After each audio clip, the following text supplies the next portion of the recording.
예, 행복한 안식일입니다. 아멘. 예, 성도는 일주일 동안 아무 일 없이 주님의 은혜 풍성히 받는 일주일 되셨죠? 예. 예, 감사합니다. 날씨가 낮에는 덥고 아침 저녁으로는 아직도 썰렁하고 그렇기 때문에 감기가 아주 심한 것 같습니다. 저도 거의 20일이 돼가는데 점점 더 심해지는 것 같아요. 밤에 잠을 못 자겠어요. 이제 기침 때문에. 그래갖고 3일 한 3, 4일 정도는 잠을 설쳤거든요. 무진장. 좀만 잘라 그러면 누우면 목이 간질간질해서 또 기침하고 그래가지고 뜨거운 물을 보온병에다 담아다 놨다 기침 날 때 먹거나 또 목캔디 있죠? 그것도 해봐도 소용없어요. 근데 희한하게 잠을 못 자고 아침에 혈당을 재보면 혈당이 높아지더라고요. 수면도 영향이 있는 것 같아요. 당뇨에. 예. 그래가지고 그런데도 저희 집에는 환자들이 있어가지고 아프다고 소리도 못하고 저희 어머니가 또 요새 또 허리가 아프시다고 그러셔가지고 훅 따가면 병원 가자 울고 병원 갔다 왔는데 더 아픈데 괜히 갔다 왔다 울고 이틀 한씩 병원 가자 울고 침 맞으러 가자 울고 그래가지고 아주 이 90이 좀 넘으시니까요 이제 좀 깜빡깜빡하셔가지고 특히 작년보다 더 심하신 것 같더라고요. 약을 저녁에 저녁으로 가지고 혈압약 나 저녁에도 먹었는데 괜찮냐 그래요. 그래서 혈압약을 아침에 먹는 거지 왜 저녁에 먹냐고. 그 약도 있는 대로 다 드시는 거예요.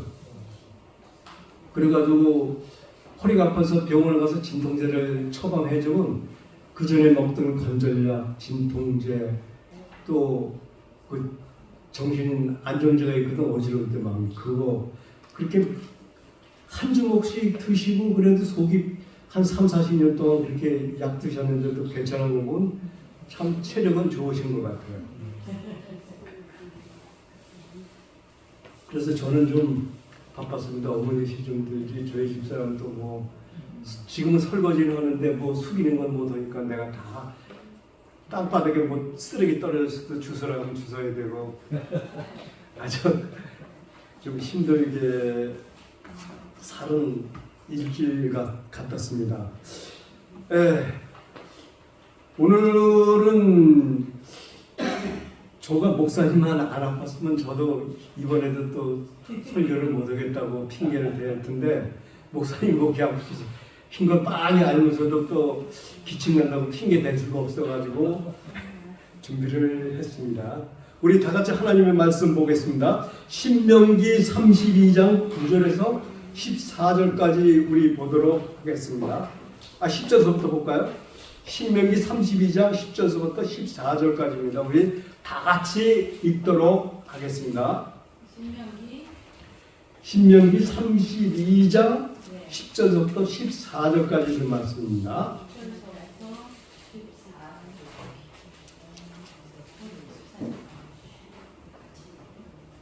예, 다 찾으셨죠? 시작하겠습니다. 여호와께서 시작. 여호와께서 그를 황무지에서 짐승이 부르짖는 광야에서 만나시고 보호하시며 자기 눈동자와 같이 지키셨도다. 마치 독수리가 그 보금자리를 어지럽게 하며 그 날개를 펴서 새끼를 받으며 그 날개 위에 그것을 엎는 것 같이 여호와께서 홀로 그들을 인도하셨고 함께한 다른 신이 없었더라. 여호와께서 그로 땅에 높은 것을 타고 다니게 하시며 밭의 소산을 먹게 하시며 반석에서 꿀을 굳은 반석에서 기름을 빨게 하시며 소의 젖기름과 양의 젖과 어린 양의 기름과 바산 소산의 수양과 염소와 지극히 아름다운 밀을 넣으시며 또 포도즙에 붉은 이슬을 마시우셨도다. 저는 개정판이고 여러분들이 읽는 건 대부분 그 이제 개역 개정판이죠. 그래가지고 좀 이게 좀 안 맞는 것 같습니다. 단어가 약간. 예, 여러분 그 요한복음 17장 3절에 보면 영생은 유일하신 하나님과 그의 보내신 자 예수 그리스도를 아는 것이라고 했습니다. 영생은 하나님을 아는 것에 있다고 했습니다. 누군가가 여러분을 향하여 하나님을 얼마나 잘 알고 계십니까? 하고 묻는다면 여러분은 어떻게 대답하시겠습니까? 아, 내가 잘 알죠. 하나님에 대해서 잘 알고 있습니다. 그렇게 대답하실 분이 많을까요? 아마 자신 있게 대답을 못할 것입니다. 왜냐하면요, 하나님은 너무 광대하신 분이기 때문입니다. 그 하나님을 우리 마음속에 품을 수도 없고 담을 수도 없고 우리의 생각에도 하나님의 그 존재와 그 능력과 권능을 담을 수도 없습니다. 우리는 오직 성경을 통해서 하나님에 대해서 알고 있을 뿐입니다. 그런데 구약 성경에 보면 하나님을 잘 아는 사람들이 많이 나오죠. 첫째 누굴까요? 예? 에녹? 아브라함. 또? 모세. 예. 아브라함도 하나님을 대면에서 만났고 대화했고, 그랬고 아담도 그렇지만요. 우리 저 아담 이후로부터 얘기를 해보자고요. 근데 아브라함도 하나님을 잘 아는 분이었습니다. 그리고 또 모세가 있죠. 근데 저는 아브라함보다도 모세가 더 하나님을 더 잘 겪지 않았을까 그렇게 생각합니다. 왜냐면요, 그 모세가 나일강에 버려졌을 때 그것을 바로의 공주가 구해가지고 자기 어머니를 통해서 양육하실 때 그 하나님께서 모세를 어떻게 보호하셨는가를 알고 있었을 것입니다. 그리고 자기가 사고치고 미대한 광야에 가서 40년 동안 자기 마음을 다스리고 하나님에 대해서 묵상하고 자기 마음을, 자기의 사명을 굳게 하는 그 과정에서도 하나님을 알았고, 또 출애굽해서 40년 동안 어떻습니까? 모세는 하나님을 대면에서 만났죠. 나에게 주님의 모습을 보여주십시오 하니까 주님께서 얼굴은 안 보여주시고 뭘 보여주셨죠? 예, 등을 보여주셨습니다. 왜 얼굴 좀 보여주셨으면 더 좋았을 때 왜 등을 보여주셨을까요? 예, 하나님의 얼굴에는 그 영광의 빛이 있기 때문에 그 영광의 빛이 너무나 강렬해서 죄인이 우리가 하나님의 얼굴을 볼 때는 우리는 죽을 수밖에 없습니다. 예수님이 재림 하실 때도 악인들이 죽는 이유가 예수님의 얼굴에서 나오는 그 빛, 그 영광의 빛, 그 힘에 의해서 다 죽는 것입니다. 하여간 모세는 그 이스라엘 백성을 인도하면서 하나님께서 어떻게 이스라엘 백성을 먹이시고 입히시고 이끄시고 그 보호하셨는가를 깨달았습니다. 그렇기 때문에 하나님께서 이스라엘 백성들을 어떻게 다루시는가를 실제적으로 체험한 분이 바로 모세인 것입니다. 오늘 읽은 본문의 말씀은 하나님을 잘 알고 있던 모세가 이제 임종을 앞뒀습니다. 형 아론도 죽었고 누나 미리암도 죽었고 이제 모세 차례가 됐습니다. 모세도 가데아 바네아에서 반역하는 바람에 가나안 땅을 바라보지 못하고 이제 가나안 땅을 건너가지 못하고 그 높은 산에 올라가서 그 자기가 가고 싶은 산을 바라보는 그 영광밖에 누리지 못했던 것입니다. 그런 모세가 임종을 앞두고 남긴 마지막 교훈을 기록한 것이 방금 읽은 말씀입니다. 여기서 모세는 지금까지 자기가 알고 신뢰했던 하나님이 어떤 분이신가를 이 짧은 본문에서 이야기합니다. 우리는 이것을 세 가지 방향에서 요약할 수 있을 것입니다. 첫째는 우리를 눈동자와 같이 보호하시는 하나님. 신명기 32장 9절 10절에 있는 말씀이죠. 둘째는 우리를 독수리같이 훈련시켜 주시는 하나님. 신명기 32장 11절 12절입니다. 셋째는 우리를 만족하게 먹여주시는 하나님. 신명기 32장 13, 14절에 있는 말씀이죠. 아멘. 그러면 우리 첫째 보호자 하나님, 어떻게 하나님이 이스라엘 백성들을 보호했고 우리를 보호하는가에 대해서 우리가 살펴보도록 하겠습니다. 하나님은 우리의 보호자가 되신다는 것을 알려주기 위해서 성경에 기가 막힌 표현을 쓰고 있습니다. 자기 눈동자와 같이 보호하시는 하나님이라고 합니다. 자기 눈동자, 남의 눈동자가 아니라 자기 눈동자 같이 보호하시는 하나님이라고 그렇게 얘기합니다. 우리 신체 중에서 제일 중요한 게 어떤 게 중요할까요? 신체 중에서 다 중요하죠. 그런데 특별히 하나만 적어 남겨놓고 다 적으려면 글쎄요, 저는 눈을 남겨놓고 다른 건 적어도 포기해도 눈은 포기 못할 것 같아요. 그 눈을 뜨고 계시다가 갑자기 실명당한 사람들, 그런 사람들은 어떻게 그거 진짜 얼마나 답답할 건지 저는 미칠 것 같습니다. 눈이 참 중요하죠. 얼마나 중요하냐면요, 하나님께서 그 눈을 기가 막히게 우리 신체 가운데 아주 특별한 곳에 마련해 주셨습니다. 여러분 눈동자를 실제로 보신 분 계십니까? 지금 우리가 볼 때 그렇지만 실제로 눈을 빼보면 이 정도 된다고 하더라고요. 예. 이게 이렇게 치면은요, 이 안에 수국이 해서 이렇게 불룩하게 나와요. 예. 저는 눈 빠지고 눈을 갖다가 들어서 떠던 눈이 저기 있어요. 그래요?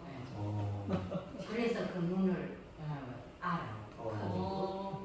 좀 아주 엄청 커요. 엄청 큰데 우리가 보기엔 요 눈보도 이렇게 보이는데 엄청 크거든요. 그런 눈동자. 그 전에 영화를 보니까 징기스칸이 그 유럽을 정벌했을 때 그 성을 점령했는데 성에 있는 사람들이 징기스칸이 그 입성을 하니까 다 나와가지고 살려달라고 자기가 자기 눈을 다 빼가지고 던지는 거예요. 그런 광경이 나오더라고요. 그 자기가 목숨을 살려니까 눈을 빼가지고 던지더라고요. 그런 과정이 나오는데 눈동자가 귀합니다. 그래서 하나님께서 그 귀한 눈동자, 그걸 아무나 두지 않았습니다. 지난주 목사님께서도 말씀하셨지만 이마에 눈이 이렇게 툭 벌어지고, 이게 개구리가 그랬죠. 툭 벌어졌죠. 개구리가. 그런 식으로 한다든가 가슴에 눈이 있다든가 그러면 어떨까요? 보호가 잘 될까요? 안 될까요? 안 되죠. 하나님께서 기가 막히게 신체 중에서 제일 단단한 두개골, 얼마나 단단한지 모릅니다. 이 두개골은 진짜 다른 건 다 그 무덤 속에 들어가서 썩어도 두개골이 제일 오래 갑니다. 그런 곳에 아주 움푹한 곳을 움푹 파가지고 거기다 눈을 넣고서 보호를 해주셨습니다. 그리고 그냥 보호해 주신 것이 아니라 여기다 뭐로 씌우셨어요? 눈꺼풀을 씌우셨죠? 예, 눈꺼풀 씌우고, 눈꺼풀 씌운 이유가 무엇이라고 생각하십니까? 먼지 들어가지 말라고. 첫째, 먼지 들어가지 말라고 그렇게 씌우셨습니다. 그리고 외부에서 뭐가 올 때 우리가 눈을 감잖아요. 그게 눈꺼풀이 보호해주는 거야, 눈을요. 그렇게 보호해주고 반사적으로 했는데, 그리고 어떤 사람이 그러더라고요. 눈 작은 사람은 먼지가 더 들어가고 눈 큰 사람은 먼지가 더 들어갈 거라고. 근데 그게 맞는지 안 맞는지 모르겠습니다만, 그래도 먼지가 자주 들어가도 저는 눈이 큰 게 좋은 것 같습니다. 참 눈 큰 사람 보면 부러워요. 참 남자들도 눈 큰 사람 보면 참 멋있더라고요. 그런 눈, 그런 중면을 하나님께서 아주 특별한 자리에 마련해 주시고 그곳에 안전하게 간직해 두셨습니다. 그리고 그 후에 눈꺼풀을 덮어 항상 이물질이 들어오지 못하게 해 놓으셨습니다. 그뿐 아니라 무엇입니까? 여기 뭐가 또 있죠? 우리가 그 눈이 건조했을 때, 메말랐을 때 눈물샘이 있죠. 그걸 우리가 쉽게 눈물 단지라고 얘기를 합니다. 그래가지고 먼지가 들어오고 그랬을 때, 뭐 지푸라기나 뭐 티가 들어왔을 때 눈물이 나와가지고 그것을 씻어주는 그 역할을 할 정도로 그렇게 눈동자를 하나님께서는 아주 참 보관을 잘해 놓으셨습니다. 그 전에 이게 눈꺼풀이 얼마나 중요하냐면 인디안들이 이제 그 청교도들이 미국 가서 왜 개척 시대 때 그 인디안들을 죽이고 그래가지고 뭐 인디안 가죽을 뭐 얼마에 산이 뭐니 그래가지고 그런 게 많았었거든요. 나쁜 짓 많이 했습니다. 미국 거기 개발하면서 개척하면서. 그랬을 때 보복하냐고 인디언들이 그 백인들을 잡아갖고 땅에다 이렇게 십장으로 해 묶어놓고서 그 딱 묶어서 땅에다 양 다리 딱 묶어놓고서 그들이 눈꺼풀을 싹 뺏겨놔요. 그러면 뜨거운 햇빛에 감을 수가 없으니까 얼마 안 있어서 눈이 실명을 한다고 하더라고요. 그럴 정도로 눈꺼풀이 그 정도로 중요합니다. 거기에다 이제 눈동자 역할이 무엇입니까? 빛의 세계에 고려하여 언제나 가까워 보려면 가까워 보고 또한 먼 데 보면 먼 데를 볼 수 있게끔 그렇게 완전 자동으로 하나님께서 만들어 주셨습니다. 완전 자동이더라고요. 어떤데 눈 한쪽이 실명한 사람을 봤는데 가만히 보니까 눈이 한쪽이 튀어났어요. 한쪽은 멀었는데 형님 왜 눈이 튀어났습니까? 그러니까 한쪽으로 보니까요 눈이 이게 튀어나와가지고 더 많은 것을 볼 수 있게끔 그렇게 된다고 하더라고요. 얼마나 기가 막힙니까? 그렇기 때문에 하나님께서는 우리를 자기 눈동자 같이 보호하신다는 그 말씀은 우리를 어느 곳에 있든지 우리가 무엇을 하든지 하나님께서는 우리를 보호하신다는 그런 확신에 찬 약속이고 신뢰인 것입니다. 그 보장하는 우리가 인증서라고 우리가 볼 수가 있겠죠. 우리가 이 사실을 믿으면 우리가 얼마나 마음이 든든해지는지 모릅니다. 어떤 상황 가운데서도 불안해하지 않고 살 수 있는 것입니다. 그래서 모세는 그가 산 오랜 세월 속에서 체험한 하나님을 고백하고 있는 것입니다. 둘째는 훈련시키는 하나님. 두 번째로 모세는 전혀 다른 이미지를 가진 하나님을 이야기하고 있습니다. 하나님을 누구로 비유하고 있습니까? 독수리 어미로 비유하고 있기 때문입니다. 이것은 무엇을 가르쳐 주는 것이라고 생각합니까? 우리가 여러분들 다 자녀, 손녀 다 키워보신 분들, 자녀를 키워보신 분들은 부모의 사랑이 여러 가지 다양한 성격을 띠고 있다는 사실을 알 수 있을 것입니다. 해초를 든 아빠의 손길로 나타나기도 하고, 또한 어떤 때는 상처를 어루만져주는 부드러운 어머니의 손길로 나타나기도 합니다. 무엇인가? 아버지는 야단치고 엄마는 그 어루만져주고. 근데 요새 세상이 바뀌었다고 하더라고요. 엄마는 야단치고 아빠는 야단치는 엄마 야단치고 그 야단 먹은 아이를 데리고서 울지 말라 보듬어주는 그런 아빠. 좀 바뀌었다고 하더라고요. 자녀에게 나타나는 부모님의 사랑처럼 하나님이 우리를 마음에 두시고 세상하게 생각하시는 하나님의 사랑은 여러 형태로 표현될 수 있는 것입니다. 우리는 독수리에 대해 약간의 상식들을 가지고 있습니다. 독수리가 보금자리를 둥지를 틀 때 어느 곳에 틀입니까? 특히 높은 절벽이나 벼랑 위에 만듭니다. 아무도 함부로 접근하지 못할 곳에다가 둥지를 만들고 거기에 대한 자기의 털이나 부드러운 물질로 푹신한 침대를 마련합니다. 그 다음 거기에다가 알을 까서 새끼를 기르는 것입니다. 독수리의 집은 매우 튼튼합니다. 새끼들은 거기서 안심하고 어미가 물어다 주는 것을 받아 먹으며 하루 종일 아주 기분 좋게 지낼 수가 있습니다. 그러나 어느 정도 세월이 갔을 때 어느 날 갑자기 어미 독수리가 변하기 시작합니다. 어미 독수리가 날개를 펄럭이며 보금자리에 있는 새끼들을 못살게 굴기 시작합니다. 날개를 이리 치고 저리 치고 막 그래가지고 그 둥지 바깥으로 내보내려고 그러면 이게 날카로운 발톱으로 간신히 둥지 떨어지지 않으려고 둥지에 그 발톱으로 해서 그 의지에 있고 그렇게 얘기를 합니다. 그랬을 때 그 모세는 이 사실을 가지고 11절에 이렇게 말씀하고 있습니다. 독수리가 그 보금자리를 어지럽게 한다고 했습니다. 새끼들은 어떨까요? 갑자기 변한 엄마의 태도를 보고 새끼들은 웅성웅성대기 시작합니다. 엄마가 오늘 뭐 좀 잘못 먹은가 보다. 엄마가 왜 그러지? 옛날에 엄마는 그러지 않았는데. 웅성웅성대고 불만을 내편하고 왜 깃털을 다 빼버리고 미냐고 여기서 나가면 죽는다 고함을 치고 그래도 어미의 독수리는 들은 척 완척하면서 그 둥지 바깥으로 자꾸 몰아냅니다. 그걸 견디지 못해가지고 새끼들이 거기서 둥지에서 떨어집니다. 떨어지면 그냥 공중에서 떨어지니까 살려고 파떡파떡 됩니다. 그러면 어느 정도 나는 것 같은데 그냥 날지 못하는 독수리들은 또 어미가 어떻습니까? 위에서 보고 있다가 떨어져서 죽을 것 같은 독수리가 있으면 그냥 내려와가지고 2m가 넘는 날개로다가 받아 올려가지고 둥지에다 놓고 또 다른 놈을 또 갖다 던지고 또 죽을 지경이 되면 또 받아서 오고 그렇게 훈련을 반복하는 것입니다. 또 어떤 조류학자의 말에 의하면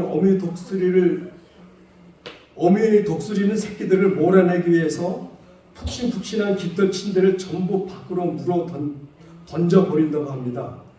그러면 이제는 바닥이 딱딱하니까 새끼들이 견디지 못하고 기어 나온다고 합니다. 또 다른 학설에 의하면 어미 독수리는 집을 지을 때 가시나무를 골라다가 가시나무로 집을 짓는답니다. 바닥을 기초를 가시나무로 다 해놓고 그 위에다 이제 자기 털이나 이제 낙엽이나 건물 같은 거를 싹 깔아놓고 푹신하게 한답니다. 근데 이게 어느 정도 독수리가 성장했을 때 어떻게 하느냐? 어미 독수리가 그 새끼들을 앉은 자리에서 자꾸 그 자기 깃털과 그 건물들을 다 물어서 바깥으로 던져버리는 겁니다. 그랬을 때 남은 건 뭐가 있습니까? 가시나무는 왜 있죠? 그러니까 새끼도 독수리가 견딜 수가 있으니까 그러니까 자꾸 둥지 바깥으로 나오려고 하다가 둥지 바깥으로 나와버립니다. 그래서 떨어질 때 거기도 강한 놈은 이렇게 퍼덕퍼덕 나는 놈도 있고 약한 놈은 그냥 떨어지면 아까처럼 그냥 받아서 날개를 받아가지고 다시 올리고 받아서 다시 올리고 그렇게 훈련을 시킨다고 합니다. 새끼는 잔뜩 겁에 질려 있습니다. 엄마 왜 이러냐고. 나 아까도 죽을 뻔했는데 또 던지냐고. 진짜 우리 엄마 뭐 좀 잘못 먹은 것 같다고. 그렇게 엄마하고 그 엄마에게 소리 지르고 고함 지르고 막 그냥 하소연해도 엄마는 들은 척 하지 않고 그 자기 힘으로 독수리들이 하늘을 나를 수 있을 때까지 계속 한다는 것입니다. 우리가 사자 훈련시키는 방법도 여러분 잘 아실 겁니다. 사자는 어떻게 한다고요? 이거보다 더 잔인하죠. 새끼들을 언덕으로 끌고 올라가지고 언덕에서 무조건 밀어 제낍니다. 그러니까 떨어져서 죽는 놈은 그냥 놔두고 살아남은 것만 데리고 다니는 키워놓은 거예요.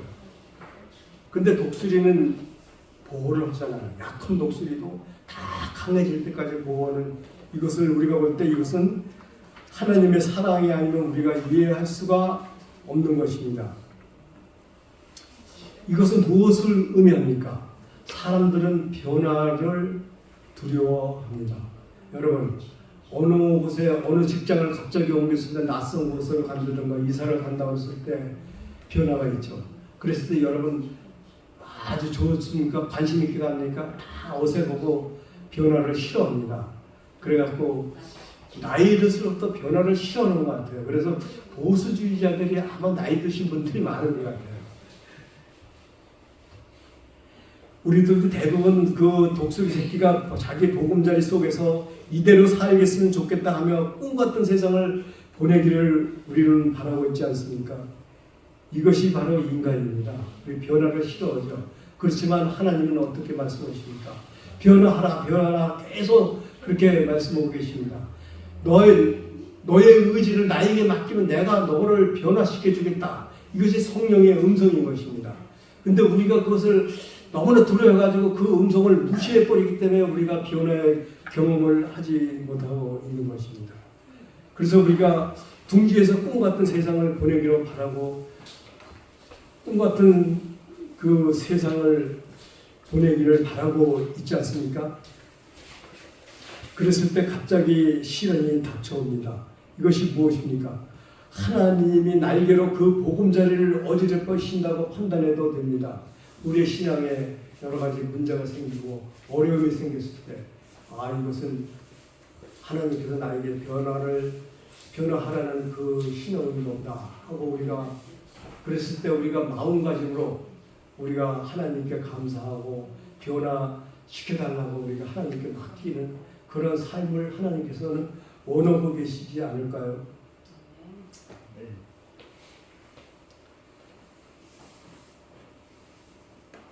그렇기 때문에 우리가 그 육신의 잠만 잔다는 말을 많이 하죠. 우리가 세상의 잠에 취해가지고 세상의 오락과 모든 평안함과 안전하다는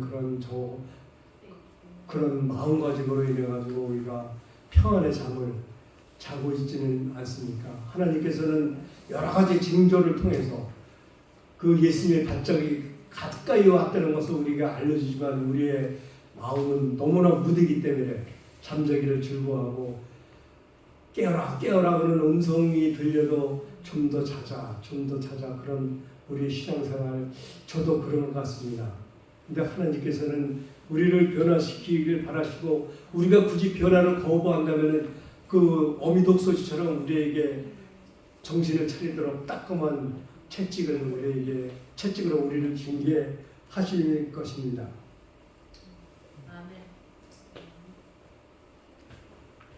그 하나님께서 우리를 시련을 주는 것이 우리 보기에는 아주 잔인해 보일 때가 있습니다. 그리고 도저히 감당할 수 없을 정도로 이해 못할 때가 많죠. 그렇지만 어떻습니까? 성경에서는 우리가 감당치 못할 시험은 없다고 그렇게 얘기를 했습니다. 우리가 시험이 왔을 때 이것을 내가 담대히 도전해서 이것을 도전했을 때 하나님께서는 우리에게 승리를 주신다고 그런 약속을 했습니다. 근데 우리가 하나님께 간절히 기도하고 그 문제를 해결하려고 해도 기도 응답이 더딜 때가 있습니다. 어떤 때는 그 1년, 2년을 끊을 때도 있습니다. 하나님께서 즉시 고쳐주실 것 같은 질병, 특히 그런 질병을 우리 교우님들이나 우리 친척이나 가족들이 그런 그 쉽게 얘기하면 고치지 못할 불치병이 생겼을 때 우리가 많이 기도를 합니다. 거기서 기도 응답 받아서 고친 사람도 많아요. 하지만 대부분 거기서 이제 기도 응답이 더디는 바람에 실망하는 사람도 많이 있습니다.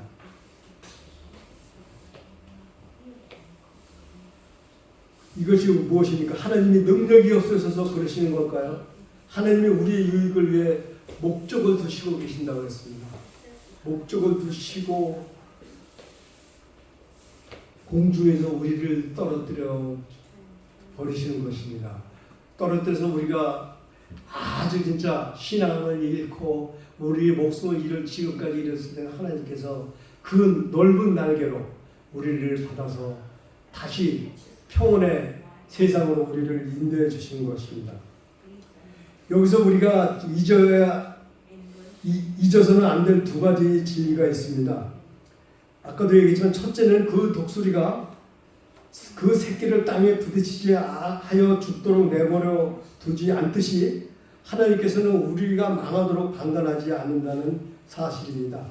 둘째는 독수리 새끼가 10번 떨어지는 훈련을 통하여 결국은 스스로 날 수 있게 되듯이 우리 역시 어려운 고통과 역경을 통하여 스스로 날 수 있는 믿음의 날개가 생긴다는 것입니다. 드디어 독수리 새끼는 반복된 훈련을 통하여 날개에 힘이 생깁니다. 날기를 시작합니다. 높은 고공을 향해서 힘차게 솟구칩니다. 구름을 뚫고 더 높이 올라가 유유히 날개질을 천천히 하면서 밑에 세상을 내려다보는 독수리의 마음은 어땠을까요? 참 감격에 기울 것입니다. 새끼 독수리가. 우리도 마찬가지입니다. 하나님은 우리가 이런 신앙이 되기를 바라고 원하십니다. 우리가 종종 우리의 보금자리를 어지럽히시고 높은 하늘에서 떨어뜨리시는가 하면 다시 바다 올라가서 우리들이 힘찬 믿음의 날개를 유유히 펄럭이며 스스로 높이 나를 수 있을 때까지 여러분들을 훈련시키는 우리 하나님께 감사하는 삶을 살아야 되겠습니다. 하나님께서는 아무 약하다 생각하는 사람들 택하셔가지고 어떻게 쓰신다고요? 훈련해서 쓰시는 것입니다. 그 여러 가지 엉망이었던 베드로를 하나님께서 회개시켜가지고 위대한 사도로 해가지고 복음을 전하는데 큰 역할을 하게 했고, 그 하나님을 반대했던 그 사도 바울을 다메섹 그곳에서 하나님께서 나타나서 다메섹에서 바울과 대면해서 대면이 아니죠. 그 대화를 통해 가지고 사울을 회개시켜 가지고 바울이 된 바울을 그 죽을 때까지 계속 훈련시켰습니다.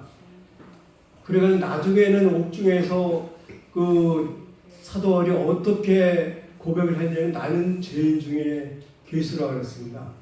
그 회개하고 예수님의 복음을 전한 지 3, 4년 됐을 때는 자기가 죄인의 괴수로 말을 안 썼습니다. 근데 자기 신앙이 깊어질수록 자기가 죄인의 괴수임을 고백한 사도 바울, 베드로의 종말은 어땠습니까? 예수님 그 로마에 잡혀가지고 십자가에 달려 사형을 시킨다 그랬을 때 그는 그 십자가를 집행하는 그 군병 장교들에게 부탁을 했습니다. 예수님은 십자가 바로 달리셔도 정당하게 달리셨지만 나는 죄인이기 때문에 똑바로 달릴 자격이 없다고 나를 거꾸로 십자가에 매달게 해달라고 그렇게 부탁을 했습니다. 그래가지고 베드로는 로마에서 그 사형당했을 때 거꾸로 매달려서 죽었던 것입니다. 사도 바울은 참수를 당했고요. 이런 믿음 어떤 믿음입니까? 하나님께서 훈련시키고 보호하시고 또한 아주 완전한 데까지 변화시킨 하나님의 능력이 아니겠습니까? 우리 혈육계 여러분들, 우리도 이제 변화되는 그런 기도를 우리가 들었을 때 우리 마음이 동하고 우리의 몸과 의지를 하나님께 맡겨서 우리가 진정 하나님의 요구에 응하는 여러분이 되시길 간절히 바라며 오늘 말씀을 마치도록 하겠습니다.